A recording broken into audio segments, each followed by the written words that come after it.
സ്ഥലത്ത് ചെന്ന 3 വിഭാഗം ആൾക്കാരെ കാണാം. അതിലൊന്ന് ഡള്ള, അവരെനിക്ക് കണ്ടാൽ മനസ്സിലാവും, അങ്ങനെ ഇരിക്കും, എന്തെങ്കിലും ആയിക്കോട്ടെ. ഞാൻ കാണിച്ചാൽ എത്രാമത്തെ റോലാണ് ഇന്ന ആളാന്ന് പറയാം. പിന്നെ രണ്ടാമത്തെ വിഭാഗം ഉണ്ടാവും, ഈ ഡള്ളുകാർക്ക് ഒരു ഉയർച്ച ഉണ്ടാവില്ല, അവരങ്ങനെ തന്നെ ജീവിച്ചു മരിച്ചു. രണ്ടാമത്തെ വിഭാഗമാണ് ഓവർ സ്മാർട്ടുകാർ, ഇവരെ കൊണ്ട് കുടുങ്ങും മനുഷ്യൻ, എല്ലായിടത്തും ഉണ്ടാവും.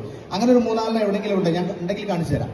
അവരെ കൊണ്ട് ഭയങ്കര ശല്യമായിരിക്കും, അവിടെ ഇരിക്കുന്ന സ്ഥലത്തൊക്കെ ഇങ്ങനെ അനങ്ങിക്കൊണ്ടിരിക്കും. മൂന്നാമത്തെ ഒരു വിഭാഗമുണ്ട് സ്മാർട്ട്, അവരാണ് വിജയങ്ങളിലേക്ക് എത്തല്ലേ. നമുക്കൊക്കെ അറിയാം അവർക്ക് എന്താ ഉണ്ടാവും അറിയാം, നല്ല കോൺസെൻട്രേഷൻ ഉണ്ടാവും. അത് അവിടെ ഒരാളുണ്ട്, നോക്കിക്കോ, ഇപ്പൊ കാണിച്ചു തരാം ഒരാളെ. ഇങ്ങോട്ട് നോക്കിയാൽ മതി, ഇങ്ങോട്ട് നോക്കിയാൽ മതി. ആളെ ഞാൻ ചൂണ്ടിക്കാണിക്കുന്നുള്ളൂ, ആരാന്ന് പറഞ്ഞില്ല, നോക്കിക്കോ. നന്നായിട്ട് പഠിക്കുക എല്ലാവരും, എന്റെ കൂടെ പാടണം. ഞാൻ നേരത്തെ പറഞ്ഞു അല്ലേ, മൂന്നാമത്തെ വിഭാഗത്തിന്റെ ലക്ഷണം കൊണ്ട് പറഞ്ഞുതരാം. അതെങ്ങാനും നിങ്ങൾ അറിഞ്ഞാലുണ്ടല്ലോ, നിങ്ങൾക്ക് പടിയായിട്ട് ഇങ്ങനെ ഉയർച്ച ഇങ്ങനെ കാണാൻ പറ്റും. മാഷ് വെറുതെ പറയുന്നില്ല, മാഷ് എനിക്ക് ഇതേ ഒരു ക്ലാസ് കിട്ടിയതിന് ശേഷം ഞാനൊന്ന് അത് ജീവിതത്തിൽ പകർത്താൻ നോക്കിയിട്ടുള്ളൂ. എനിക്ക് എന്തൊക്കെ അവാർഡ് കിട്ടിയത്, നേരത്തെ ഗഫൂർ മാഷ് പറഞ്ഞില്ലേ, സംസ്ഥാന അവാർഡ്, ദേശീയ അവാർഡ്, ആചാര്യ അവാർഡ്, ഇതൊക്കെ കിട്ടി. ഇത് കിട്ടാനൊന്നും വലിയ പണിയൊന്നുമില്ല, ഈ ക്യാഷ് കൊണ്ടെടുക്കുക. പിന്നെ അടുത്തൊരു കാര്യം കൂടി ഉണ്ട്, മാതാപിതാ ഗുരു, ഉറക്കെ പറയും, മാതാപിതാ. അതും കൂടെ കൊണ്ടുവരുന്നുണ്ടല്ലോ, നിങ്ങൾക്ക് കാണാം നിങ്ങളുടെ ജീവിതത്തിൽ ഉയർച്ച ഇങ്ങനെ കാണാം. അതിൽ ക്യാഷ് എന്താ പറയുന്നത്, സി, ഏതൊക്കെ ലെറ്റേഴ്സ് വന്ന് പറഞ്ഞ് ക്യാഷിലെ ഉറക്കെ പറയും. ഒന്നാമത്തെ ലെറ്റർ പറയും, അടുത്തത് സി, കോൺസെൻട്രേഷൻ. ഇവിടെ ഇരുന്നിട്ട് എന്തൊക്കെയുണ്ട്, ഇവിടെ മേശയുണ്ട്, ഭക്ഷണം കഴിക്കുന്നുണ്ട്, അവിടെ കാണാം, ഇവിടെ ബോളൊക്കെ കാണാം. അവിടെ ഒന്നും നോക്കാതെ ഈ ക്ലാസ്സിലേക്ക് മാത്രം ശ്രദ്ധിച്ചിരിക്കുക എന്ന് തന്നെയാണ് കോൺസെൻട്രേഷൻ കൊണ്ട് ഉദ്ദേശിക്കുന്നത്. നിങ്ങൾ നോക്കി ഒരാൾ എവിടെ നോക്കില്ല, ഒരാൾ മാത്രമേ അങ്ങോട്ട് നോക്കുന്നുള്ളൂ, മുഖത്ത് കൈ വെച്ച് വർത്താനം പറയുന്ന ഒരാളും കൂടെ ഉണ്ട്. ഞാൻ ആൾ നോക്കണം, അവിടെ നോക്കിയാൽ മതി. അപ്പൊ ഇങ്ങനെ നല്ല കോൺസെൻട്രേഷൻ ഉള്ളവർക്ക് ജീവിതത്തിൽ വിജയിക്കാൻ പറ്റുള്ളൂ. എന്ത് സംഗതിക്കാൻ തന്നെയാണ്. അടുത്തത് എ അല്ലെ, ലെറ്റർ എ അല്ലേ, ആറ്റിറ്റ്യൂഡ്, നമ്മുടെ മനോഭാവം, നമ്മൾ എങ്ങനെ പെരുമാറുന്നു. ഇപ്പൊ ഗഫൂർ സാർ എന്നോടുള്ള പെരുമാറ്റം, അതുപോലെ ഹമീദ് സാർ എന്നോടുള്ള പെരുമാറ്റം, കബീർ സാർ എന്നോടുള്ള പെരുമാറ്റമാണ് ശരിക്കും എന്നെ ഇവിടെ എത്തിച്ചത്. എന്തുകൊണ്ടാ? അവരോടുള്ള ഇഷ്ടം കൊണ്ടാണ്. അവരെനിക്ക് തരുന്ന ആ ഇഷ്ടമല്ലേ, അവരുടെ സ്വഭാവമാണ്, അവരുടെ ആറ്റിറ്റ്യൂഡാണ്, അവരുടെ പെരുമാറ്റമാണ്. ആ പെരുമാറ്റവും സ്നേഹമാണ് നമ്മളെങ്ങനെയൊക്കെ ആ ബന്ധങ്ങളൊക്കെ മുന്നോട്ട് പോകണം. നിങ്ങളും അങ്ങനെ പെരുമാറി നോക്ക്, ജീവിതത്തിൽ നല്ല ഉയർച്ച ഉണ്ടാവും. നല്ലതേ നിങ്ങളെ പറ്റി പറയുള്ളൂ. അടുത്ത ലെറ്റർ ഏതാ ക്യാഷിലെ? ഉറക്കെ പറയും, സെൽഫ് കോൺഫിഡൻസ്. നല്ല കോൺഫിഡൻസ്, എനിക്ക് പറ്റൂല്ലേ, ഞാൻ നിങ്ങളുടെ മുന്നിൽ നിന്ന് ക്ലാസ് എടുക്കാൻ റെഡിയാണ്, ക്ലാസ് എടുക്കാൻ തയ്യാറായി വരിക, പാട്ടും പാടും, മനസ്സിലായല്ലോ. അതിന് റെഡിയായി നിൽക്കുക, ആ കോൺഫിഡൻസോട് കൂടെ നിൽക്കുക. കോൺഫിഡൻസും അടുത്ത ലെറ്റർ, ലാസ്റ്റ് ലെറ്റർ പറഞ്ഞേ, ഓർക്ക വിളിച്ച് പറയാം ഒന്നുകൂടെ. യെസ്, എച്ച് അല്ലേ, എച്ച് അല്ല എച്ച് എന്നാ പറയാ. ഹാർഡ് വർക്ക് അല്ലേ, but don't do hard work, but do smart work. അതാണ് സെൽഫ് കോൺഫിഡൻസും ഹാർഡ് വർക്കും കൂടെ നോക്കിക്കോ നിങ്ങൾ. ഇതാണ് സക്സസിലേക്ക് എത്തുക. Success is everything.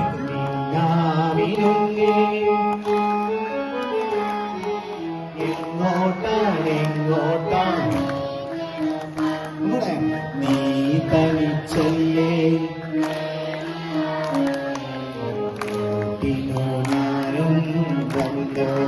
എങ്ങോട്ട് പഠിക്കും, മിന്നാമിനുങ്ങേ മിന്നുങ്ങിരുങ്ങേ, എങ്ങോട്ടാണ് നീ തനിച്ചല്ലേ പേടിയാറില്ലേ,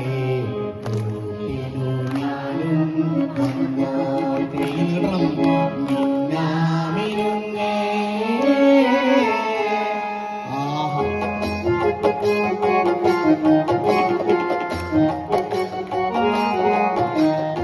ആയിക്കോട്ടെ,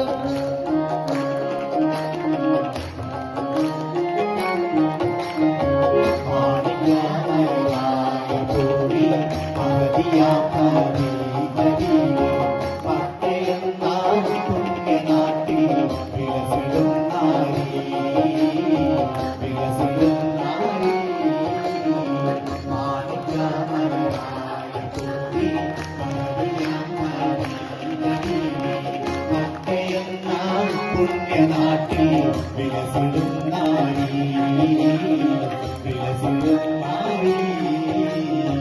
ഹാത്തിമുന്നെ വിളിച്ച് പച്ചവെള്ളത്തിന്നേച്ച് കണ്ടനേരം കൽവിനുള്ളിൽ മോഹമോടിച്ച്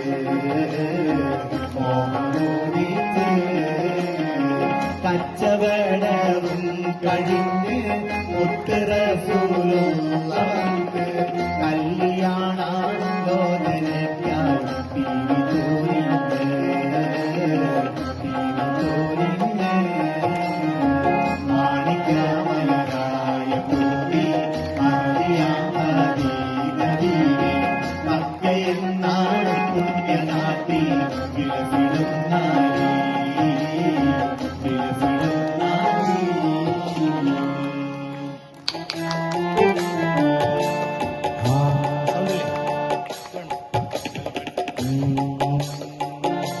പല്ലവി മാത്രം പാടി, ബാക്കി കുട്ടികൾ പാടല്ലേ?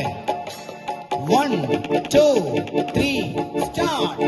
ഉമ്മാന്റെ കാലടി പാലാണ് സുവർഗം മോട്ടോളി, മതിയാ മുത്ത് മുഹമ്മദ്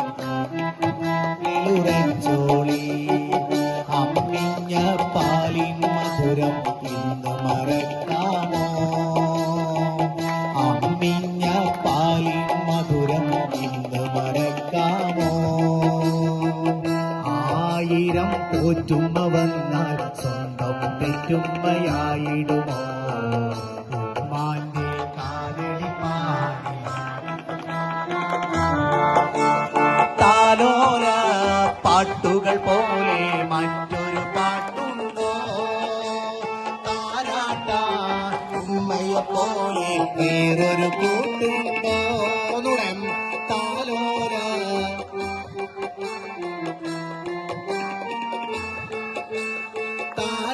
താരാട്ടാനുമ്മയെ പോലെ വേറൊരു കൂട്ടുണ്ടോ?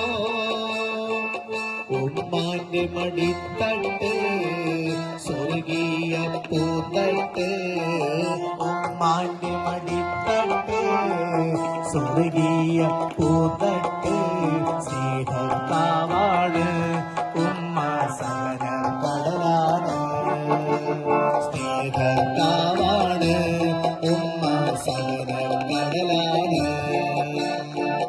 ഉമ്മാന്റെ സുവർഗം മോർത്തോളി, മതിയാ മുത്ത് മുഹമ്മദ് തൂമൊഴിയുള്ളിലുറച്ചോളി.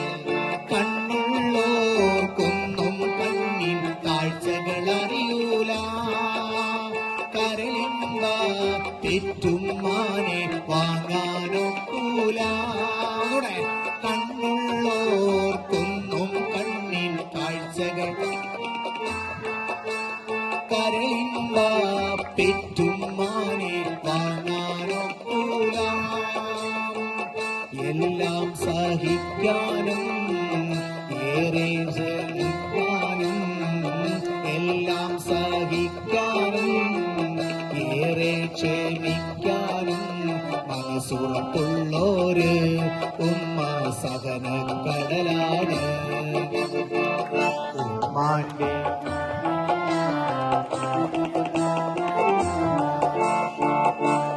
മതിയാം പൂമൊഴിയുള്ളിലുറച്ചോളി.